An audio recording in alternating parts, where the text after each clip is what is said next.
Hello, welcome to our video. இது என்னோட second video நான் இப்ப பண்ணிட்டு இருக்கிறது. என்னோட ஃபர்ஸ்ட் வீடியோ வந்து பன்னீர் பட்டர் மசாலா. அதை நிறைய பேர் ட்ரை பண்ணிட்டு சாப்பிட்டுட்டு ரொம்ப நல்லா இருந்ததுன்ட்டு ஃபீட்பேக்கும் கமெண்ட்ஸும் கொடுத்திருந்தாங்க. ரொம்ப தேங்க்ஸ். இன்னைக்கு நம்ம பாக்குறது இந்த இன்கிரீடியன்ஸ் வச்சு நீங்களே வந்து கெஸ் பண்ணலாம். இன்னைக்கு நான் பண்ண போறது பிரியாணி. நம்மளோட Chennai style super tasty biryani தான். ஸோ இன்னைக்கு நான் பண்ண போற பிரியாணி வெரைட்டி ப்ரான் பிரியாணி. இங்க வச்சுக்கிற இன்கிரீடியன்ஸை நான் குயிக்கா ரன் த்ரூ பண்ணிடுறேன். ப்ரான்ஸ் ஒரு 750 கிராம்ஸ் ப்ரான்ஸ் எடுத்து நான் க்ளீன் பண்ணிட்டு அதில் கொஞ்சம் Lime juice, chilli powder, salt and turmeric powder போட்டு கொஞ்சம் மேரினேட் பண்ணி வச்சிருக்கேன். ரொம்ப கம்மியான சில்லி பவுடர், ப்ராப்ளி ஒரு 1/4 டீஸ்பூன் அவ்வளோதான். 3 cups ஆஃப் ரைஸை ஊற வச்சிருக்கேன். ஒரு 20 minutes நல்லா சோக் பண்ணிக்கோங்க. ஒரு 4 to 5 அனியன்ஸை நல்லா ஜூலியன் நீல வாக்கில் கட் பண்ணி வச்சிருக்கேன். அப்புறம் ஒரு 3 டொமாட்டோஸ். என்னோட டொமாட்டோஸ் கொஞ்சம் ஸ்மாலாக இருந்தது, அதனால நான் 3 எடுத்திருக்கேன். கொஞ்சம் பெருசாக இருந்ததுன்னா 2 எடுத்துக்கோங்க போதும். தேவையான அளவு புதினா, கொத்தமல்லி ஃபார் கார்னிஷிங், 3 மிளகாய். அப்புறம் நம்மளோட ஸ்பைசஸ் இப்போ பார்க்கலாம். தாளிக்கிறதுக்கு தேவையான ஸ்பைசஸ் வந்து ஒரு 3 to 4 bay leaves, shahi jeera, cloves, அதுக்கப்புறம் கொஞ்சம் காடமம்ஸ் வந்து நான் ஒரு 7 to 8 காடமம்ஸ் நல்லா கட் பண்ணி வச்சுக்கோங்க. ஃபுல்லாக போட்டிங்கன்னா உங்களுக்கு அந்த அரோமா வெளியே வராது.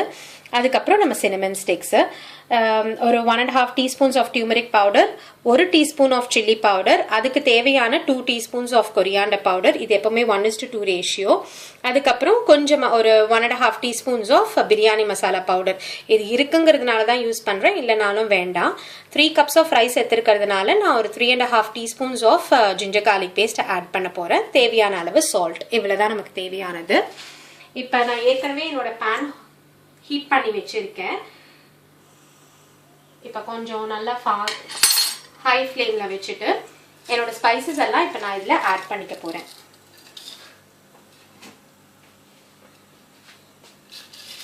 என்னோட ஹோல் ஸ்பைசஸை முதல்ல இதில் ஆட் பண்ணுறேன்.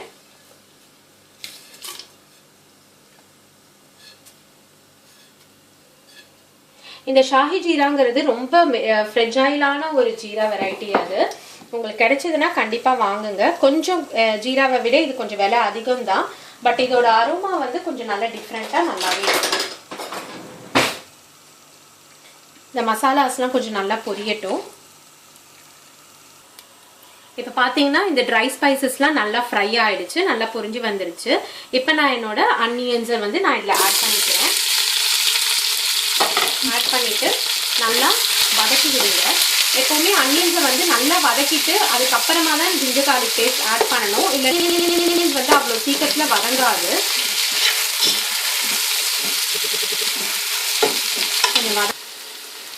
இப்போ பார்த்தீங்கன்னா இந்த அனியன்ஸ் நல்லா வதங்கி இருக்கு, நல்லா கொஞ்சம் ப்ரௌன் கலர்ல இருக்கு. நான் இந்த ஸ்டேஜ்ல என்னோட ஜிஞ்சர் கார்லிக் பேஸ்ட்டை ஆட் பண்ணிக்கிறேன்.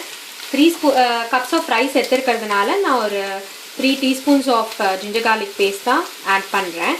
ரொம்ப மசாலா போட்டாலும் அப்புறம் நமக்கு திகட்டுற மாதிரி ஆயிடும். இப்போ பார்த்தீங்கன்னா என்னோட ஜிஞ்சர் கார்லிக் இப்போ நான் போட்டது வந்து நல்லா ஃப்ரை ஆகிட்டு அனியன்ஸும் நல்லாவே சாட்டே ஆயிருக்கு. இந்த ஸ்டேஜில் வந்து நம்ம சாப் பண்ணிட்டு ஆட் பண்ணிக்கிட்டு மறுபடியும் வந்து நல்லா வதக்கி விடணும்.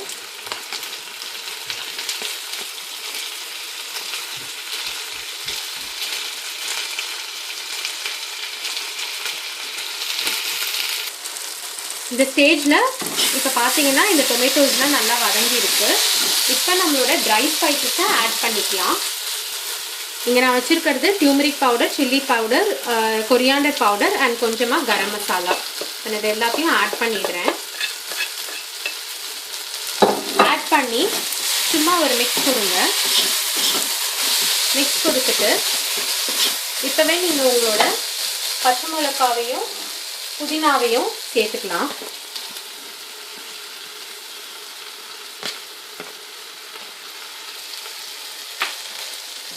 மறுபடியும் ஒரு கிளறி விடுங்க.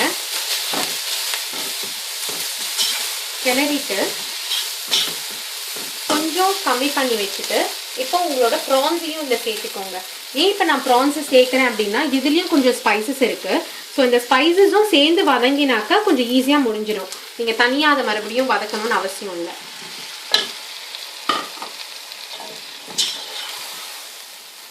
ரொம்ப சிம்மில் வைக்காதீங்க, ஆனால் கொஞ்சம் மீடியமில் வச்சுக்கோங்க. இல்லைன்னா ப்ரான்ஸ் உடனே குக் ஆகுற மாதிரி இருக்கும் ரொம்ப ஹீட் பட்டதுனாக்கா.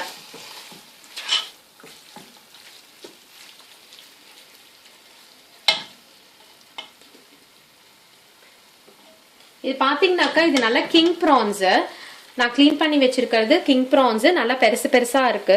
நீங்க இதை விட பெரிய சைஸ்ல இருக்கிற டைகர் ப்ரான்ஸ்லாம் எடுத்தீங்கன்னாக்கா பிரியாணிக்கு வந்து அது அவ்வளோ நல்லா வருமாங்கிறது சொல்ல முடியாது. பட் நீங்க கண்டிப்பா ட்ரை பண்ணி பார்க்கலாம். டைகர் ப்ரான்ஸ்ல இதே மாதிரி கொஞ்சம் மேரினேட் பண்ணிட்டு அதுக்கப்புறம் போட்டு ட்ரை வேணா பண்ணி பாருங்க. ரொம்ப ஷ்ரிம்ஸ் போட்டாலும் அதுவும் வந்து ரொம்ப காணாம போயிடும். அதனால நீங்க கிங் ப்ரான்ஸ்ல ட்ரை பண்ணீங்கன்னா இந்த பிரியாணி கொஞ்சம் நல்லாவே வரும். ஷ்ரிம்ஸ்ல வந்து உண்டான ஒரு ஸ்ட்ராங் பஞ்சன் ஸ்மெல் இருக்கும். அப்புறம் அது பிரியாணி வாசனையும் அதுவும் கொஞ்சம் டாமினேட் பண்ற மாதிரி ஆயிடும். அதனால இது கொஞ்சம் பெர்ஃபெக்டா இருக்கும் பிரியாணி டைப்க்கு. இப்ப பாத்தீங்கன்னா நான் இங்க ஒரு 2 minutes வச்சிருந்தேன். இது நல்லா சாட்டே ஆயிடுச்சு. ஸ்பைசஸும் நல்லா வந்து வதங்கி இருக்கும் சேர்ந்து. இப்ப நான் ரைஸ் ஊற வச்சு இந்த ரைஸை தண்ணியெல்லாம் வடிகட்டிட்டு இந்த ரைஸை இந்த மசாலாவோட சேர்க்கிறேன்.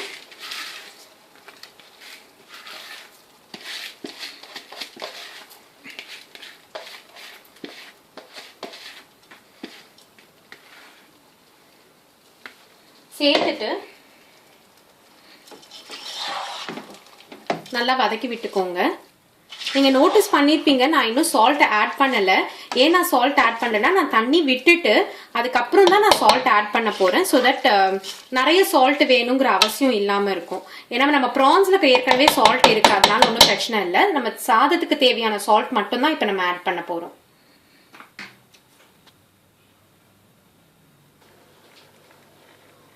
இப்ப நான் இங்க ரைஸ் ஏற்கனவே போட்டுட்டு சும்மா ஒரு நிமிஷத்துக்கு வந்து வெட்டிருக்கேன்.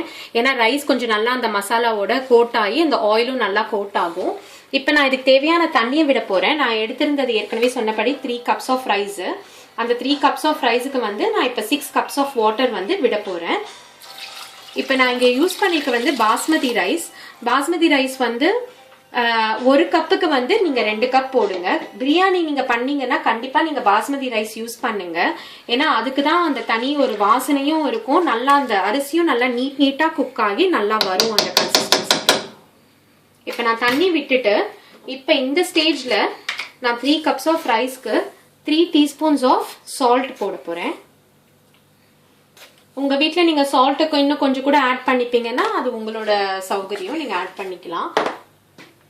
சால்ட் கொடுத்துட்டு சும்மா ஒரு லைட் ஸ்டர். நீங்க எப்பவுமே அரிசி ஆட் பண்ணதுக்கு அப்புறம் நிறைய நீங்க ஸ்டர் பண்ணுங்கிற அவசியம் இல்லை. ஏன்னா சாதம் உங்களுக்கு உடைஞ்சு போயிடும், ரைஸ் உங்களுக்கு உடைஞ்சு போறதுக்கு சான்சஸ் இருக்கும். அதனால சும்மா ஒரு மிக்ஸ் கொடுத்துட்டு க்ளோஸ் பண்ணி வச்சிருங்க. ஃப்ளேமை ஒரு கொஞ்சம் மீடியம்ல வச்சுக்கோங்க, மீடியம் டு ஹைல வச்சுக்கோங்க. இப்ப நான் இதை க்ளோஸ் பண்றேன்.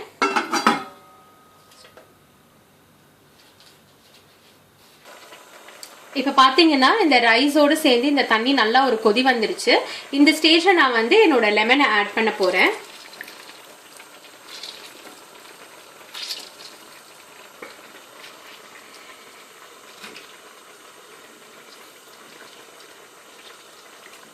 என்னோட 3 cups ஆஃப் ரைஸோட குவான்டிட்டிக்கும் அந்த தேவையான ப்ரான்ஸ் அளவுக்கும் சேர்த்து நான் இங்க வந்து ஒரு லெமன் ஆட் பண்றேன். பண்ணிட்டு சும்மா ஒரு ஜென்டிலான ஒரு மிக்ஸ் கொடுங்க போதும். ரொம்ப மிக்ஸ் பண்ண வேணாம், ஜென்டிலா கொஞ்சம் கொடுத்தீங்கன்னாலே போதும். இந்த ஸ்டேஜ்ல நீங்க வந்து உங்களுக்கு உப்பு இதெல்லாம் செக் பண்ணணும்னா இப்ப செக் பண்ணிக்கலாம். இந்த தண்ணியில எடுத்தே நீங்க லைட்டா கொஞ்சம் செக் பண்ணிக்கலாம்.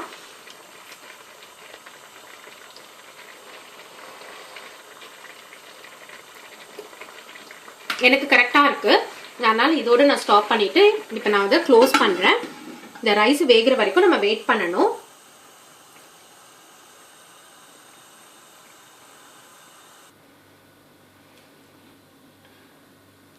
நம்ம பிரியாணி இப்ப நல்லா குக் ஆயிடுச்சு. நான் இவ்வளவு நேரம் என்னோட பர்னரை வந்து ரொம்ப மீடியம் ஃப்ளேம்ல தான் வச்சிருந்தேன். பிரியாணி குக் ஆகும் போது இந்த மீடியம் ஃப்ளேம்ல வச்சு நான் வந்து ஒரு 15 minutes வச்சிருந்தேன். ஏன்னா என்னோட பேன் பாத்தீங்கன்னா நல்லா வைடா கொஞ்சம் பெருசா இருக்கும், அதனால எனக்கு 15 minutes ஆச்சு. இல்லைன்னா தண்ணி கொதிச்சுட்டு நீங்க ரைஸ் போட்டீங்கன்னா ஒரு 10 to 12 minutes கூட போரும். இப்ப நம்மளோட ரைஸ் நல்லா குக் ஆயிடுச்சு. இந்த ஸ்டேஜ்ல நான் என்னோட கார்னிஷிங்காக என்னோட கொத்தமல்லியை இங்க ஆட் பண்ணிக்க போறேன். இதுக்கு மேல நீங்க வந்து சால்ட் ஆட் பண்ணணும் அப்படின்லாம் நீங்க நினைச்சு ரொம்ப கலர்னீங்கன்னா அதுக்கப்புறம் ரைஸ் ரொம்ப உடைஞ்சு சில நேரத்துல ரொம்ப இதுவாயிடும், மேஷி ஆயிடும். அதனால நீங்க எல்லாத்தையுமே வந்து நீங்க இந்த தண்ணி கொதிக்கிற ஸ்டேஜ்லயே நீங்க டேஸ்ட் பண்ணீங்கன்னா கொஞ்சம் பெர்ஃபெக்டா இருக்கும்.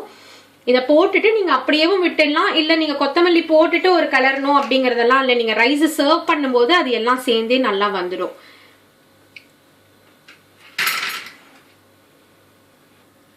இப்போ என்னோட கார்னிஷிங் எல்லாத்தையும் நான் இங்க முடிச்சிட்டேன்.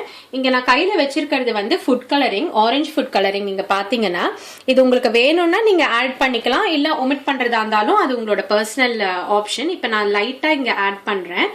ஆட் பண்ணிட்டு நீங்க மிக்ஸ் பண்ணணும்னு ரொம்ப அவசியம் கிடையாது. ஆட் பண்ணிட்டு அதுக்கப்புறம் நீங்க சர்வ் பண்ணும்போது அது மிக்ஸ் பண்ணி அது இதுவா வந்துடும், எல்லாம் சேர்ந்து வந்துடும். ஸோ இப்போ நம்ம முடிச்சிட்டோம் எல்லாத்தையும். இதுதான் என்னோட ஸ்பெஷல் சென்னை ப்ரான் பிரியாணி. கண்டிப்பா இதை நீங்க பண்ணி பார்த்துட்டு டேஸ்ட் பண்ணிட்டு உங்களோட கமெண்ட்ஸ் சொல்லுங்க. இந்த வீடியோ பிடிச்சிருந்தா லைக் பண்ணுங்க. நெக்ஸ்ட் நான் பண்ண போறது வந்து உங்களுக்கு ரொம்பவே கண்டிப்பா பிடிக்குமான ஒரு யூனிக்கான பிரியாணி, ஹைதராபாதி தம் பிரியாணி. அதுவும் ஹைதராபாதி தம் பிரியாணி வித் டர்க்கி. டர்க்கி வந்து யூஸ்வலா கிறிஸ்மஸ் ஸ்பெஷல், பட் கண்டிப்பா டர்க்கி வச்சு நம்ம பிரியாணி பண்ணா அது ரொம்பவே ரொம்ப டேஸ்டியா இருக்கு, ரொம்பவே நல்லா இருக்கு. நீங்க கண்டிப்பா அந்த வீடியோ நான் போஸ்ட் பண்ணதுக்கு அப்புறம் பார்த்துட்டு நீங்க ட்ரை பண்ணி உங்க கமெண்ட்ஸை நீங்க சொல்றதுக்கு நானும் அவளோட காத்திருக்கேன். Thank you, by.